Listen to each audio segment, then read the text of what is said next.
Hi everyone, and welcome to Gold Medal Caregiving. This channel is all about caregiving skills. We'll teach you how to take care of elderly family members or patients at home. Do you have someone at home who needs care? We not only offer help with daily living, but we also share lots of practical tips to help them recover and get back to good health. That's the main goal of Gold Medal Caregiving. Today we're talking about caring for stroke patients. Do you have a family member or friend who has had a stroke? Don't miss this important video. A stroke isn't just the patient's problem, it affects the whole family, so every family member should understand the importance of stroke care and be ready to offer the right kind of help so the patient gets the best support. Every stroke patient has come back from the brink of death. After such a serious illness, their bodies are often badly damaged.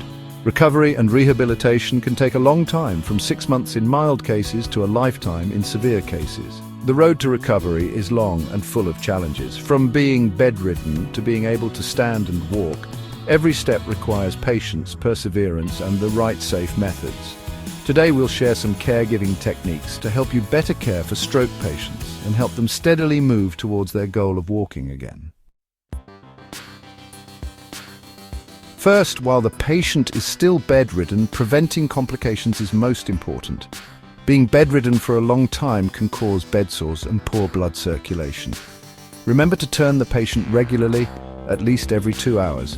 This can really help reduce discomfort from pressure points. Keeping the bed clean, adjusting pillows and blankets properly, and making the patient feel comfortable and safe are very helpful for both physical and mental recovery.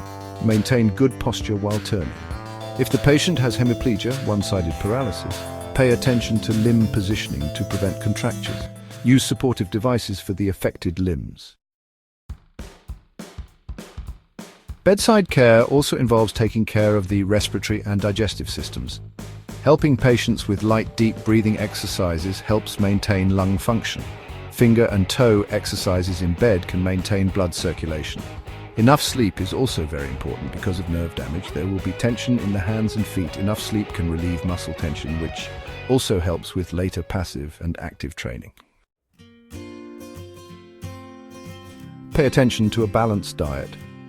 A good amount of protein and fiber helps with digestion and prevents constipation, which is common because being bedridden slows down the digestive system. These are the basics, but they're crucial. Only when the body is stable can we move on to rehabilitation training. Once the patient is stable, you can gradually start passive exercises. A caregiver or physical therapist usually helps with this. Movements should be slow and gentle.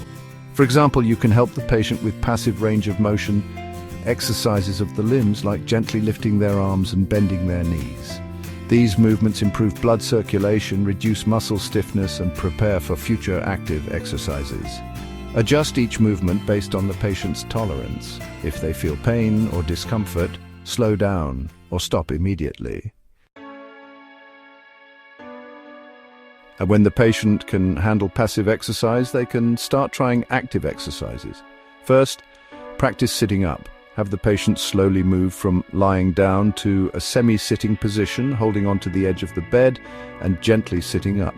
Pay close attention to their balance and provide support. After doing this a few times, they'll gradually get used to sitting, which helps engage their core muscles. Next is standing training. This is the most dangerous stage, as falls are common. This stage can be tough, but by taking it one step at a time, it can definitely be overcome. Use a walker or sturdy handrails to help the patient move from sitting to standing. It's best to have 2 caregivers help. One to help with balance, the other to provide support from the side. They don't need to stand for long at first, just a few minutes, then gradually increase the time. Encouragement and patience are very important. The patient might be scared or frustrated because they feel unsteady, so offer comforting words. At this stage, patients will feel they can slowly move on their own, so they will do things by themselves and neglect the need for someone to be around. This is the time when falls and secondary injuries are most likely to occur, so be extra careful. Once the patient can stand steadily, they can start gait training, which is walking practice. Do this in a flat, safe environment and use assistive devices like a walker or walking frame to reduce the risk of falling. Early walking training doesn't need to be far. Start with a few steps, then rest, and then continue. Family or caregivers can accompany the patient to provide physical and emotional support. Besides physical rehabilitation, emotional support is just as important. Stroke patients often feel depressed or helpless because of the sudden changes in their bodies. Family support and positive encouragement are crucial. Talk to the patient, understand their thoughts and feelings, and plan some relaxing activities like listening to music or talking about good memories. This can help them cope and build confidence in overcoming their illness.